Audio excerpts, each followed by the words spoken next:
오늘은 가정의 달입니다. 내일 어린이 주일, 어린이날, 또 8일 어버이날, 청년의 날, 스승의 날, 또 부부의 날, 하여튼 5월달에 많은 날들이, 기념일들이 있어요.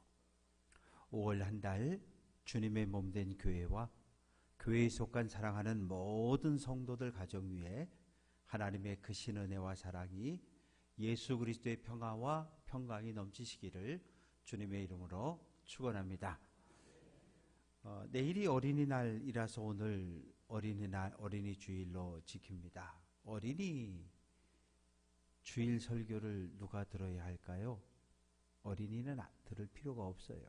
어린 아이들을 양육하는 젊은 부부들이 들어야 합니다. 어버이 주일입니다. 어버이 주일 설교는 누가 들어야 할까요? 어버이들은 들을 필요가 없어요. 연로하신 어버이들을 봉양하는, 섬기는 젊은 부부들이 들어야 합니다. 예수님도 가족이 있었어요. 아버지는 요셉이었고 어머니는 마리아였습니다. 약혼하고 1년 후에 결혼식을 해야 되는데 이상한 소문이 들려와요. 마리아가 입덧을 하는 것을 누가 보았다. 마리아의 배가 점점 불러온다. 소문이 더 커지기 전에 조용하게 이혼증서 써서 그냥 파혼하는 것으로 이렇게 요셉은 마음을 먹고 그렇게 하려고 했는데, 왜냐하면 유대 사회는 약혼했다 그러면 법적으로 부부로 인정을 했거든요.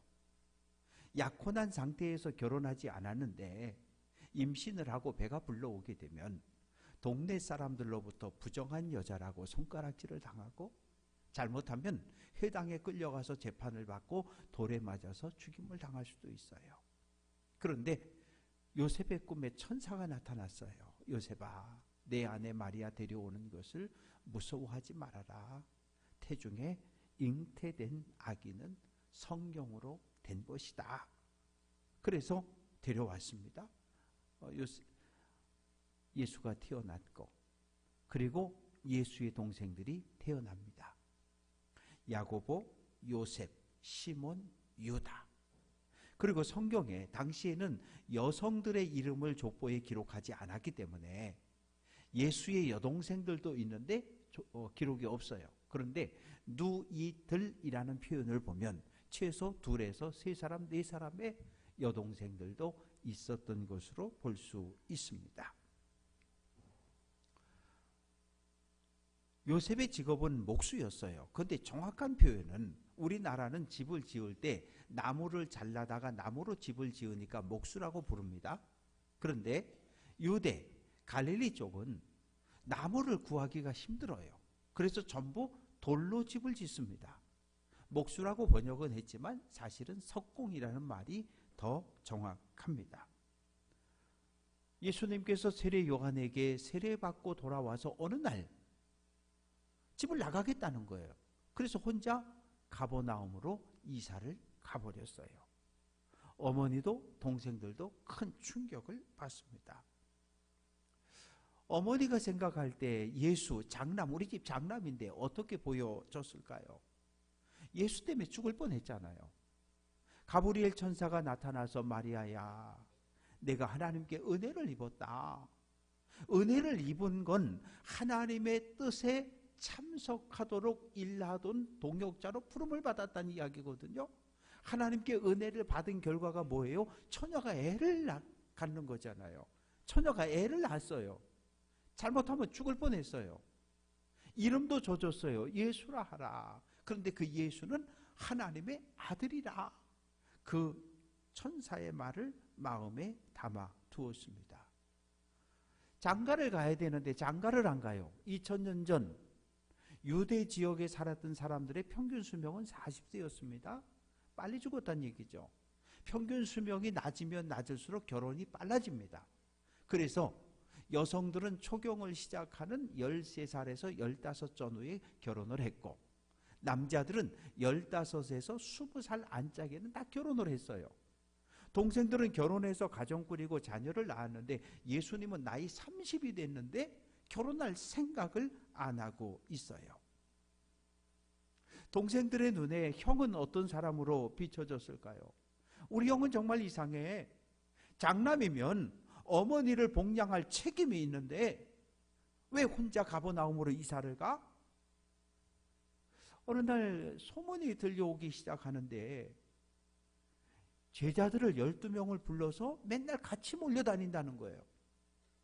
열병에 걸린 베드로 장모를 고쳤고, 그리고 나병 환자 한센병에 걸린, 불치병에 걸린 사람도 치유했다는 거예요. 그 소문을 듣고 우리 형은 참 왜 쓸데없는 짓을 하고 다니지? 그러면서 형을 향한 원망과 불평을 이야기합니다. 가족회의를 했어요. 마가복음 3장 21절, 예수가 미쳤다. 우리 형은 미쳤어. 당시 미쳤다라고 하는 것은 정신을 잃어버렸다는 거예요. 정신을 잃어버리고 거기에 뭐가 들어와요? 귀신이 들렸다는 거예요. 우리 형이 병을 고치고 귀신을 내쫓고, 이거 우리 형이 귀신 들려서 미쳐서 그래서 지금 그러고 다니는 거야. 그럼 어떻게? 더 이상 이렇게 내버려 두면 집안 망신이고 무슨 문제가 생길 수 있으니까 얼른 가서 형을 잡아오자. 그래서 어머니 마리아와 동생들이 예수를 잡으러 가버나움으로 왔습니다. 예수에 대한 활동이 점점점 왕성해지니까 예루살렘 성전에 있는 대제사장이 예수에 대한 소문을 듣습니다. 예수? 안 되겠다. 바리새인과 서기관을 갈릴리로 보냅니다. 가서 예수가 무슨 말 하는지 잘 듣고, 그리고 어떤 일을 하는지 정확하게 사진 찍고 해서 와서 보고해라. 바리새인들이 가만히 보니까 안식일에 가버나움 회당에서 더러운 귀신 들려서 막 그냥 온전한 삶을 살지 못하는 사람에게서 더러운 귀신을 쫓아내는 걸 봤어요. 그리고 한쪽 손이 말라서 힘을 잃어버려서 이렇게 생활하고 있는 사람이 있었는데 안식일에 또 병을 고쳤어요. 그래서 바리새인들은 회의하기를, 예수, 귀신의 왕 바알세불이 들렸어. 귀신의 왕의 능력을 가지고 병도 고치고 귀신도 내쫓는 거야. 귀신 들린 사람 어떻게? 죽여야지. 그래서 예수를 죽이려고 계획을 합니다.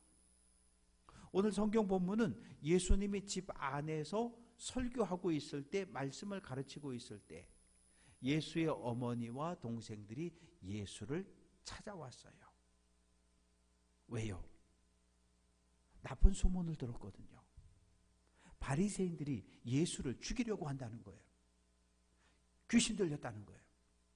그래서 예수를 잡아서 집으로 데려가기 위해서 찾아왔습니다. 예수님은 집 안에서 말씀을 가르치고 있고 어머니 마리아와 동생들은 집 밖에 있는 거예요. 한 사람이 가족들을 알아보고, 선생님, 당신의 어머니와 동생들이 뭐 할 얘기가 있나 봐요. 지금 집 밖에서 기다리고 서 있습니다. 예수님은 집 안에, 어머니와 동생들은 집 밖에 있는 거예요. 교회로 이야기하면 예수님은 강단에서 말씀을 전하고 있고 가족들은 교회 밖에 있는 겁니다. 생명을 물려준 부모님이지만, 부모로부터 생명을 함께 나누어 가진 형제지만 예수님의 사역에 동참하지 못했습니다. 사랑하는 성도 여러분, 오늘 우리의 가정들도 마찬가지입니다. 할아버지, 할머니부터 모든 가족이 다 예수를 그리스도로 고백하고 한 예배당에서 함께 하나님을 예배하는 그런 가정들이 있는가 하면, 홀로 교회에 출석하는 가정들도 있어요. 피는 물보다 진하다고 이야기합니다. 가정이라고 하는 건 부부를 중심으로 해서 태어난 자녀들, 손주들로 연결되어져 있어요. 누군가 한 사람이 아프면 온 가족이 달려들어서 건강의 회복을 위해서 경제적인 부담을 함께 나누고 간병하는 거예요. 형제 중에 하나가 경제적으로 문제를 발생하면 온 형제들이 달려들어서 그 문제를 함께 아파하고 풀어주는 것이 가족입니다. 가족이 때로는 위로를 주고 용기를 주기도 하지만 너무 가깝다 보니까 때로 상처를 주기도 하고 상처를 받기도 하고, 때로는 가장 가까운 핏줄들이 왼수처럼 느껴질 때도 있어요. 시편 128편 3절은 내 집 안방에 있는 내 아내는 결실한 포도나무 같고 내 식탁에 둘러앉은 자식들은 어린 감람나무 같다고 말합니다. 식구 한자로 써보면 밥 식자에 입구자예요. 한 식탁에 둘러앉아 밥을 함께 먹는 사람이 식구입니다. 근데 오늘 우리의 가정들은 어떻습니까? 어렸을 때부터 공부 잘했어요. 얼마나 똑똑한지 몰라요. 그래서 늘 1등상을 받아오고 그래서 부모의 기쁨이 되고 즐거움이 된 자녀들이 있습니다. 지금 어디 있어요? 가까이 안 살아요. 다 멀리 미국, 카나다, 호주 멀리까지 가서 살아요.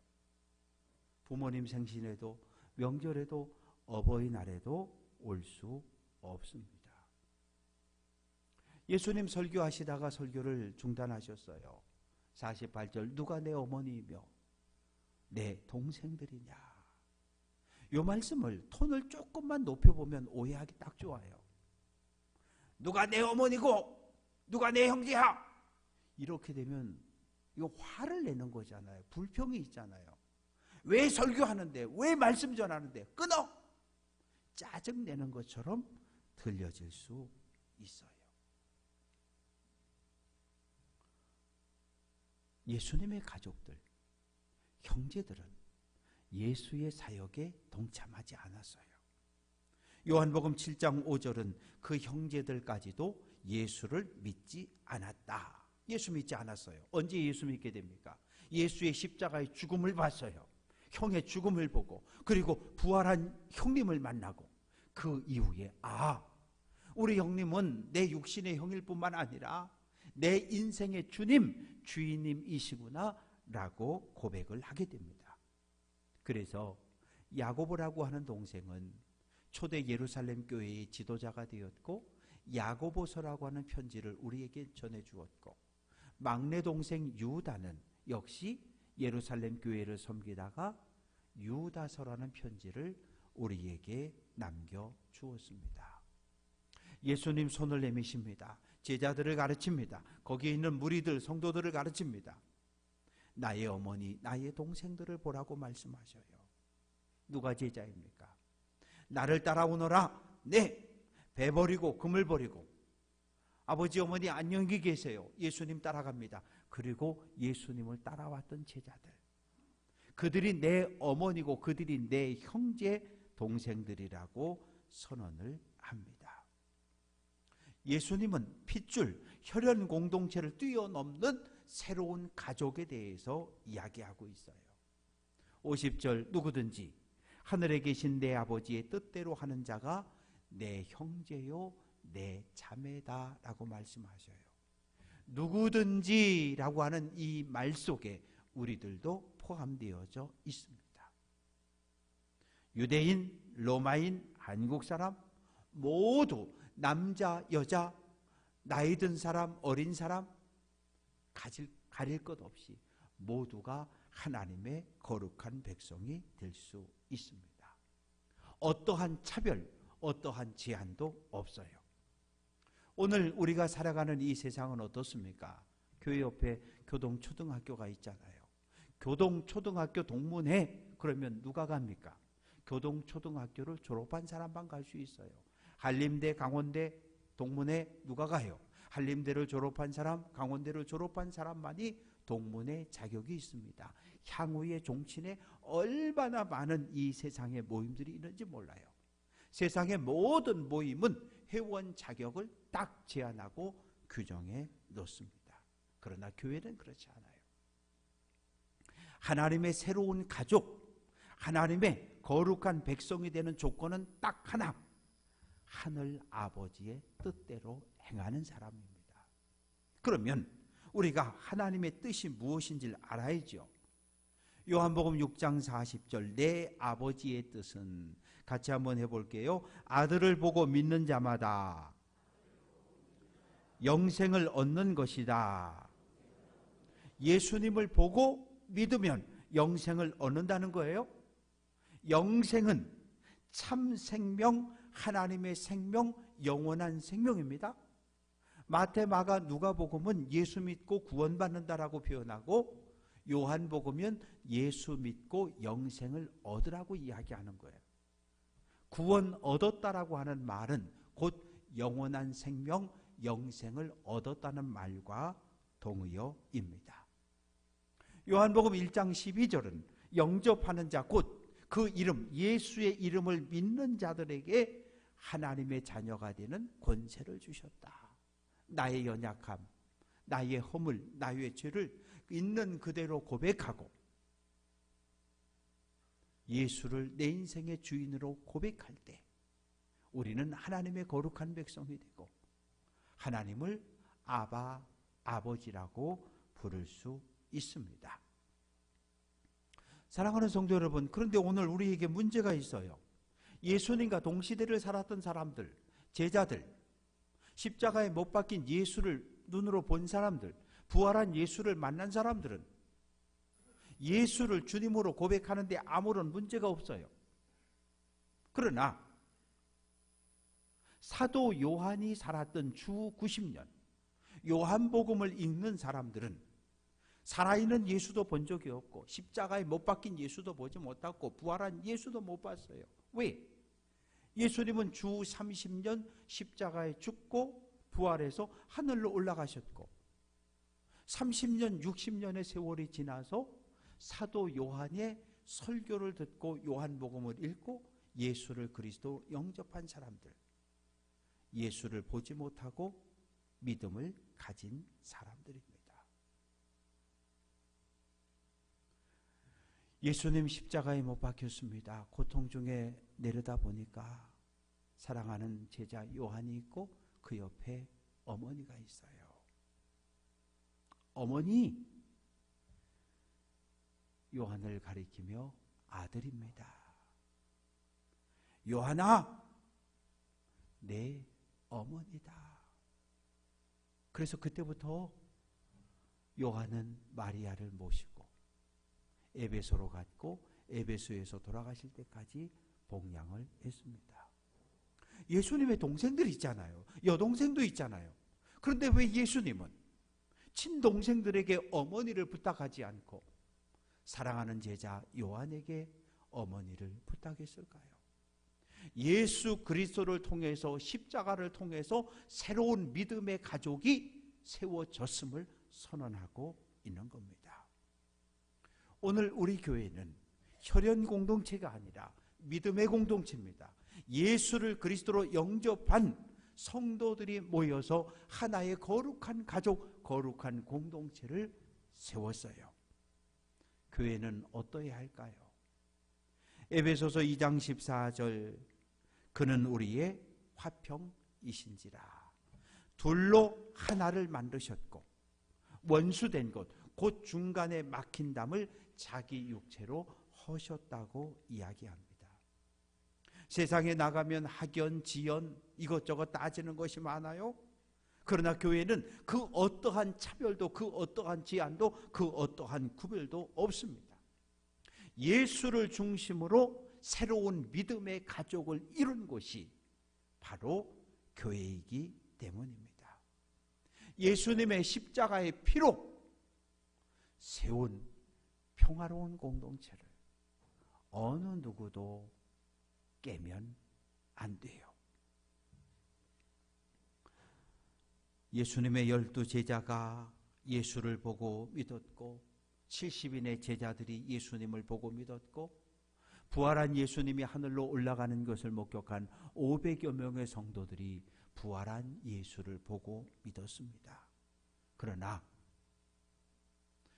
사도 요한이 쓴 요한복음을 읽었던 주 90년대를 살았던 사람들, 2000년의 세월이 지나서 대한민국 춘천 땅에 살고 있는 우리들은 살아있는 예수, 부활한 예수 본 적이 없어요. 사도들이 전해준 복음서를 읽고 예수를 알았고, 믿음의 선배들이 지난 2000년 계속해서 예수 부활하셨다, 예수 부활하셨다, 예수는 우리의 주님이라고 하는 이 놀라운 고백을 우리에게 전해주었기 때문에 우리도 그 말씀과 고백을 아멘으로 받고 하나님의 거룩한 백성이 되었습니다. 오늘 이 세상 77억이 넘는 인구들 가운데 26억, 27억의 많은 사람들이 핏줄도 피부색도 모두가 다 다르지만 예수를 그리스도로 고백하는 거룩한 믿음의 가족들을 이루고 있습니다. 출애굽기 20장 12절 같이 한번 해볼게요. 내 부모를 공경하라. 부모는 존경을 받아야 돼요. 왜? 부모님은 하나님의 생명을 자녀들에게, 손주들에게 물려주신 분이기 때문입니다. 한 번 더 해봅니다. 부모는 가정의 제사장이다. 가정의 제사장이란 말은 자녀들, 손주들의 영혼을 끌어안고 하나님 앞에 나와 울부짖으며 중보기도 하는 사람, 그 사람을 가정의 제사장이라고 이야기합니다. 특히 교회 안에도 80이 넘으신 분들이 많이 계셔요. 80 전후 되신 분들의 삶을 돌아보면 태어나 보니까 일제강점기였어요. 그리고 조금 있다가 해방이 됐다는데 5년 지나서 한국 전쟁이 일어나서 수백만 명이 죽었습니다. 살아남은 게 기적이지요. 그 전쟁통에 죽지 않고 살아남은 게 기적이고 하나님의 은혜입니다. 살아는 남았는데 너무너무 힘들었어요. 오죽하면 보릿고개, 먹을 것이 없어서 굶주렸던 보릿고개를 걸어 오늘 여기까지 오셨어요. 한 분 한 분의 삶이 드라마요. 한 분 한 분의 삶이 책을 쓰면 2권, 3권, 4권을 써낼 수 있는 그런 인생들을 살아오셨습니다. 부모에게 효도할 때 하나님 복 주신다고 약속하셨어요. 교회 안에 있는 어르신들을 주 안에서 맺어진 믿음의 가족으로 알고 사랑하는 마음, 존경하는 마음으로 늘 대하고 섬겨주시기를 주님의 이름으로 부탁드립니다. 나이지리아, 아프리카 나이지리아의 속담이 하나 있는데 한 아이를 키우려면 온 마을이 필요하다, 이런 속담이 있어요. 어린아이 하나 별거 아닌 것 같은데 제가 태어날 때는 95만 100만 명이 태어났거든요. 그런데 시간이 흘러서 지난해는 20만 명밖에 안 태어났단 말이죠. 우리 교회에 교회 학교가 있어요. 근데 만약에 우리 교회에 교회 학교가 사라진다면 20년, 30년 후 이 예배당은 텅 비게 될 겁니다. 교회 학교 아이들은 우리 교회 20년, 30년 후의 미래들입니다. 교회 학교를 위해서 애쓰고 수고하는 신동재 목사님, 최창호 전도사님, 그리고 교회 학교 교사들을 위해서 늘 기도해 주시기를 주님의 이름으로 부탁드립니다. 에베소서 6장 4절 말씀 보니까 아비들아 너희 자녀를 노엽게 하지 말고 오직 주의 교훈과 훈계로 양육하라. 2000년 전 로마 사회의 아버지는 폭군이었어요. 무서웠어요. 아들이 태어나기를 원했는데 딸이 태어났다고 유모가 딸을 안고 오면 내다 버리라 그랬어요. 아들이 태어나긴 태어났는데 황달기가 있다, 내다 버리라 그랬어요. 그게 아버지였어요. 태어난 아이를 살릴 수도 있고 죽일 수도 있는 권한을 아버지가 가지고 있었다고요. 그런 로마 사회를 향해서 사도 바울은 아비들아 너희 자녀를 노엽게 하지 말라고 충고하고 있습니다. 하나님을 두려워하는 마음을 품고 자녀들을 바라봐야 돼요. 그래야 자녀들을 사랑과 자비, 기도하는 마음으로 양육해 갈 수 있습니다. 사랑하는 성도 여러분, 가정의 달 5월 모든 가정들이, 모든 성도들이 행복하고 건강하기를 주님의 이름으로 축원합니다.